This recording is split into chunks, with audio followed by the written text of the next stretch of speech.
You're listening to Driving It Home with Patty Vasquez. Thank you so much for joining us. We continue our drive home here on WCPT. Joining me in studio is my guest co-host, Representative Stephanie Kifwit, who today says the first time she ever heard the phrase outro. So that was like, the music I just played was my intro music. And then, so there's an outro, like just saying goodnight and kind of things like that. Or sometimes I do music at the end. I should do music at the end so people know that we're done. I am a continual learner. Well, we're happy to have you to learn along with you. Joining us as well in studio is our next guest. Joining us is Zia Varajon, who is the author of Love, Your Trans Big Sister, Advice on the Trans Feminine Journey.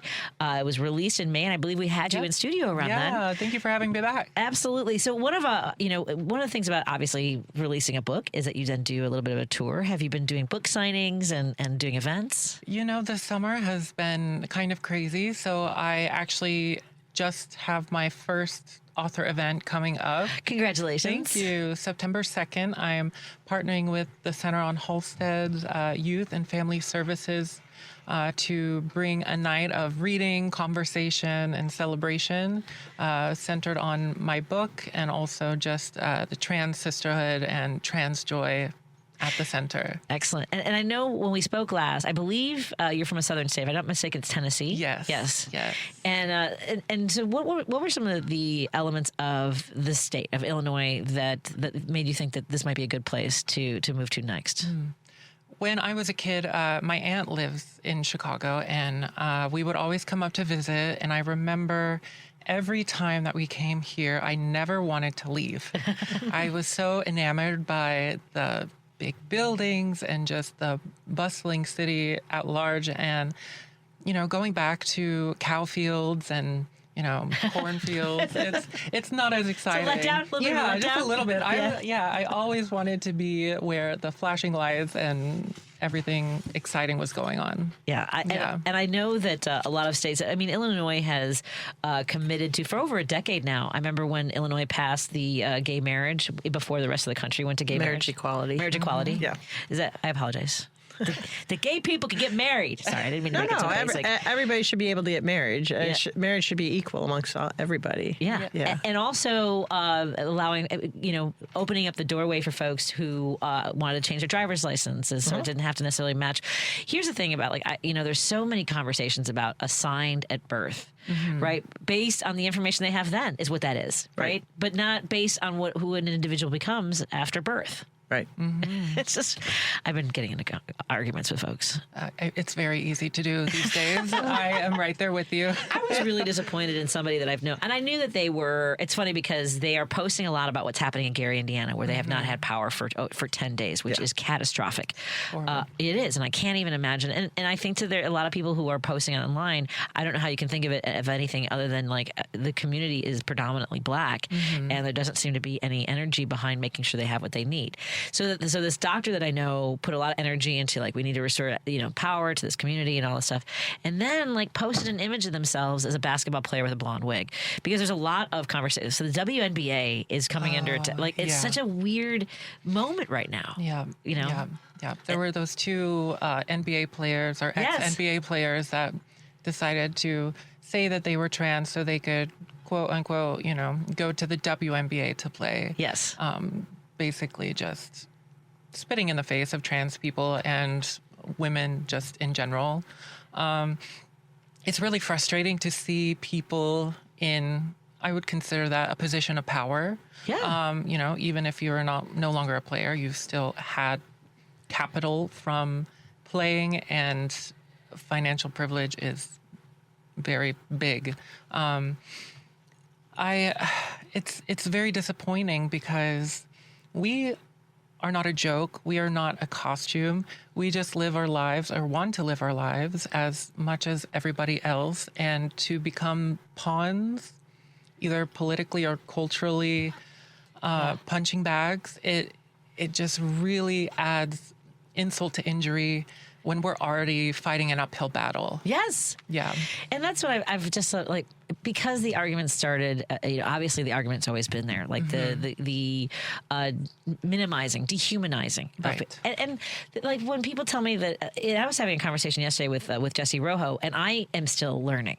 And I think that's the goal, is to say, I don't know everything, and I am wrong, and I have no problem saying that, using the wrong language. Just being open to learning Yes. is the biggest thing that you can do. Yes. The most important thing you can do. Because he corrected me on something, like a word that I used, and I was like, thank you, because I misspoke. And I've had this for a while. Like, I had one person who was like 10 years ago arguing with me, like I was trying to understand non-binary, right, with language like they. My husband's an English major, and he's like, that's plural, and I think that as long as you're willing to listen to somebody, you can find a place of understanding. For sure. Right? For sure. I don't understand why people get so upset about Right? it. I mean, I really don't. I don't get it. I had people yell at me after voting for marriage equality, and I tell them, why is it an issue? Why is it an issue for people to be able to love whoever they want to love? Why is it an issue for people to be able to want to be their genuine self? Yes. I really, truly don't understand people, and people that I know that read the Bible just like I do, and they skew it in a way that, to me, is not in that book. Right. It's not there, and they twist it around. I don't understand why people have such an issue. You know what? Then don't have those people as friends. Right. Go in your own little Live your cocoon life, and stay in leave your people lane. alone. Yeah. I don't understand why people get all upset. And then I've had people tell me, oh, well, if you don't do this, then you won't go to heaven. I'll be like, okay, then I won't go. Why do you care? It should be me. I care, and it's my life, and I should be my authentic self, and you should be your authentic self, and we all should just embrace that. Exactly.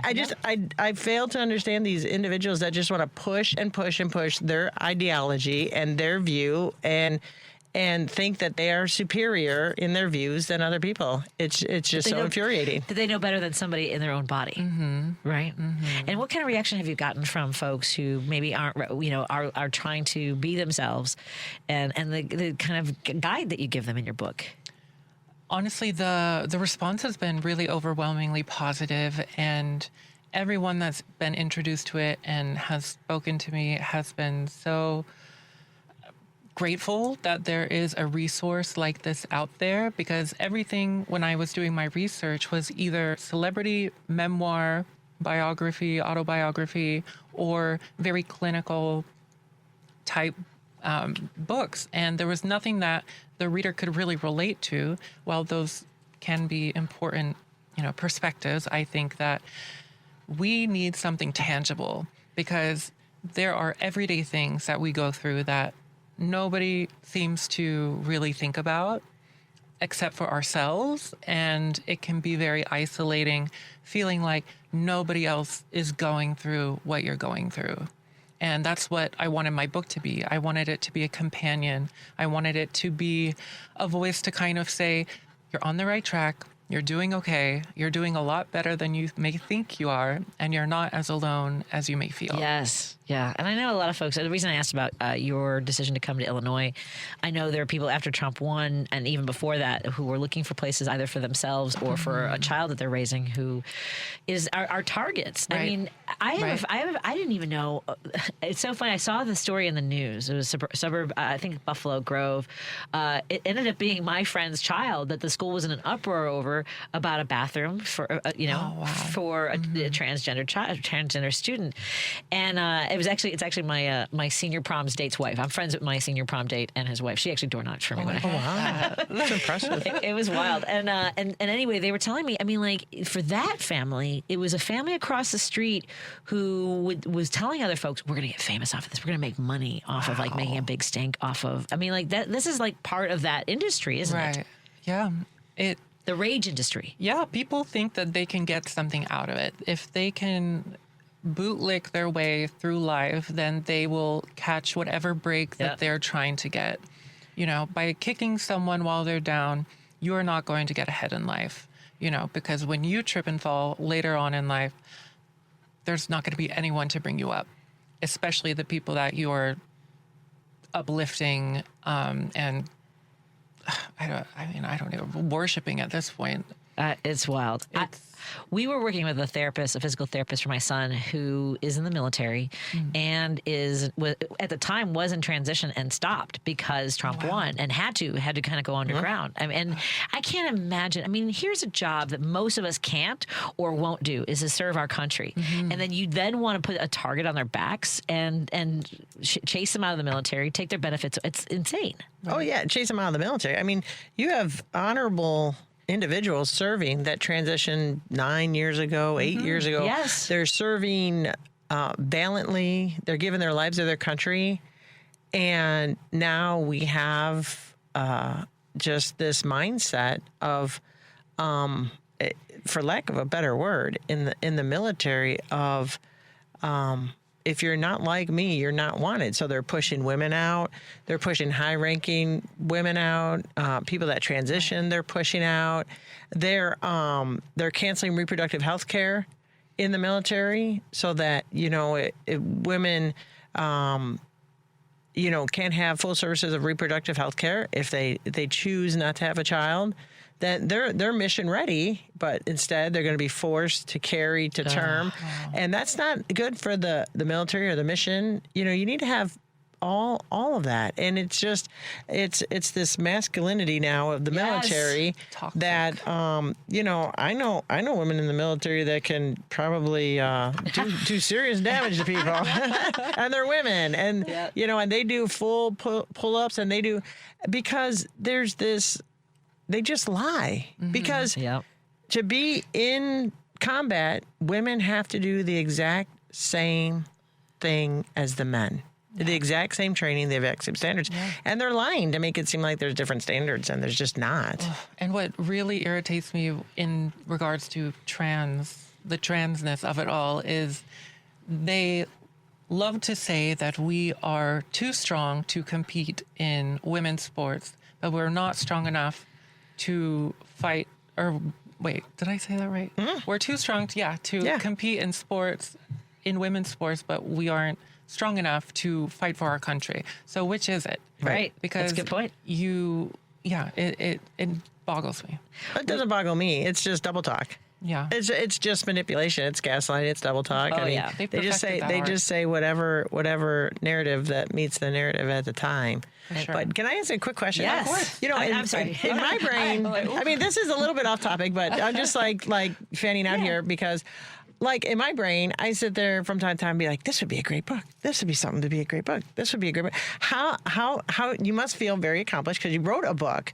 But what was how did you keep going and get it all out? And because I would write 3 words and then I'd be distracted and then I'd be like, I wanted to write a book about my daughter way back in the day because she would always be like, this is Sabrina. And I'd be like, oh yeah, Sabrina, I'm going to write a book about her, her child and everything. And then I got like a paragraph and then I'm done. So I'm just thrilled that you care so much about your community to actually sit down and put pen to paper. And so how long did it take? What was your motivation? That's such a feat that people don't do. And so I'm kind of really at awe of that. You actually cared so much and you actually got it all together. So how long did it take you? How did you put it all together in 30 seconds or less? And go. For me, I think I said this last time. I had the idea because of my partner. My partner saw that I was helping a friend of mine look into doctors to receive affirming care. And he said, you should write a blog. And I was like, well, no, if I'm going to do anything, I'll write a book. Forget that. Yeah. Go big or go home. Exactly. That's right. And it was right after the Trump's most recent inauguration, and I was just down in the dumps. I felt like crap. And it finally, just kind of clicked. I was like, okay, instead of studying for my finance classes, I am going to just see what I can get out. And I started writing or kind of going over topics that I thought would be good to share. And then I would keep on writing and just keep on writing. So it just kind of flowed very naturally for me. which isn't a normal thing because I wouldn't say I'm, an academic by any means. But I needed something to channel my energy into and my fears and my, insecurities with the state of the world. So I was like, okay, if I can put my energy into something that can help other people, then that will help me. And honestly, the writing was the easy part. The publishing was the hardest part. I had reached out to a few publishers to see if they would be interested. I got all rejections. I think that the climate also kind of plays into people not really wanting to, take a chance. I guess they see it as taking a chance. Exactly. They're like, there's not a market. We can't make money off of it, which in fact, there is a market and it can be profitable, but that wasn't the point. So after the few rejections, I decided to self-publish and How do you feel about that? Oh my gosh, that was so hard. Oh, God. It was so difficult because there are so many moving parts that you don't think about. The formatting, you have to format the cover and the back cover, but you also have to format the interior because, on page breaks, there could be something that looks a little funky or, a weird cutoff here or there or sentence structure. And that almost killed me. But are you glad you self-published ultimately? I really am. Yeah. I really am. You have control over everything. Everything. And you're not beholden to anybody. And you can sell your books wherever you go. Exactly. Right. Then you manage all of that. Let's take a break here. Continue our conversation. 773-763-9278. Let's make sure that let's open the phone lines for a few folks before we go tonight because I do have a pre-recorded interview coming up with Carol Glanville, who's a Michigan State representative. I had to tell you something when we come back that was really interesting for me. Or maybe what? I'm gonna tell you off the air. And too bad, everybody. More after this on WCPT 820, KKNW 1150 and KTNF AM 950. Thank you so much for joining us, everybody. You're listening to Driving It Home with Patty Vasquez. Thank you so much for joining us. We continue our conversation here on WCPT 820 Heartland Signal, KKNW 1150 in Seattle, KTNF AM 950 Minneapolis, St. Paul, and of course, everyone tuning in digitally on Facebook, YouTube, and now Minocqua Brewing Company Substack, where I have a column coming up on Monday. Matt McNeil has a column coming out tomorrow. We encourage you to subscribe for some of the stories that you might not otherwise be thinking about, or just for a hot take on what we think. I don't know if you care what I think, but if you're listening to the show, maybe you might hate what I say. You might like what I say. Oh, I'm going to be in Kenosha. Okay, you guys, you have an hour. You have an hour and a half to get to Kenosha Comedy Club, where I'll be performing tonight. However, I'm also there tomorrow night. So if you want to come out and catch the show, I'll be at the Wyndham Hotel right there, right on the water, and it'll be a fun show tonight. I'm with Laura Hugg, and tomorrow I'm with Chastity Washington. and possibly Denise Medina. So come on out and see the show. Joining me in the studio is my guest co-host, Stephanie Kifowit, state representative for Illinois. Representative Kifowit is now the executive director for Cisco. She's the first woman to be the executive director for Cisco. That is Construction Industry Service Corporation. Go to cisco.org if you have someone in your life who might be interested in joining the building trades. And you can also find out more about the work that they do there. Also joining us in studio is author of Your Trans Big Sister, Advice on the Trans Feminine Journey. And we've been talking to Zia Varajon about her journey and the work that she's done. And really as a way to find, I love that your advice is on so many levels, whether it's how, coming out, which is very stressful. Mm-hmm. When you don't, not everybody is certain of how their family will react. I mean, nobody's really certain how they'll react. Nobody. No. And you have to do this for you. And whoever decides to stay in your life and support you are the people that you want around you. Right. You don't want anybody that's going to half do anything, half love you, half support you. Unfortunately, loss is a part of transition, but there are growing pains. And once you're on the other side, there are people who are going to love you fully, wholeheartedly, and support you in your journey, because you're going to need the support. I do love your thoughts on, don't think of it as a death, but as a rebirth. And I think if you could see it as a celebration, somebody celebrate have that celebration for them, right? Right. What are some of the things you would like for people who are receiving that, because if someone tells you, whatever, as a friend, as a family member, it's it's because they want to trust you, right? Yeah. Yeah. And that's a lot of that's important. They've chosen you as somebody they trust. Right. It's a vulnerable thing to share something that people hold so close to themselves. Sometimes they never share it at all. I have met people who know that they are trans and haven't transitioned, and they are, 50 plus. They have had a family and children, and they can't bring themselves to do it because they are so fearful of what everything that they've built is going to go away, which isn't the case. And that's something that I talk about in my book too, is there's some carryover. You get to pick and choose what you bring forward with you. And I think that is something very special about the trans experience. We get to decide who we are and what we bring with us from what we've learned in life. Outstanding. Jim, need to take a phone call from our listener. Jim is calling from Chicago before we head out. Jim, what's on your mind, my friend? You're on the line with Zia and Representative Kifowit. What you got on your mind? I know. Ladies, have a terrific weekend. Let's start with Peter Kill's Frankenstein monster, J.D. Vance. He's down in Ohio today. Screaming about you. Don't worry about your inflation or any of this other nonsense. Immigration is what's causing all these problems, and these Republicans are just lapping it up, believing that immigration is the be-all and end-all of all our problems in the United States. I mean, it's ridiculous. It's absolutely ridiculous. So, in other words, if we spend billions to put them all in prison and just disappear them. And someone's making money off of it, too. We'll all have a lollipop, and we'll all be doing great. I mean, did any of your guests watch Rosie O'Donnell last night? Oh, she's been doing so great this week on Jimmy Kimmel. I've seen clips of it, yes. Yeah, same. Well, but I mean, the beginning of the show is really unsettling because underneath COVID, apparently, she said that it's sneaking into a few states. Now, that really got me, because every time this maniac Trump comes, a plague follows him. I mean, it's amazing, I mean, I wouldn't be surprised. What a disaster. We had a flare-up of that with Kennedy as the health czar, and then Trump again. Yep. I mean, what a nightmare that would be. God knows. But anyway, that's the way it opened. That's the way the show opened. I don't know if you saw it or not. But I'll take a look at it. I appreciate that. I'm taking a look right now. You guys have a good weekend. Thank you very much. Thanks a lot, Jim. Yeah, the Hill is reporting on the growing numbers of COVID cases, and I don't trust this CDC to actually tell us the truth and monitor. All right, Jim, thanks for letting us go into the weekend with that information. But make sure you get your COVID booster shots, which I do as well.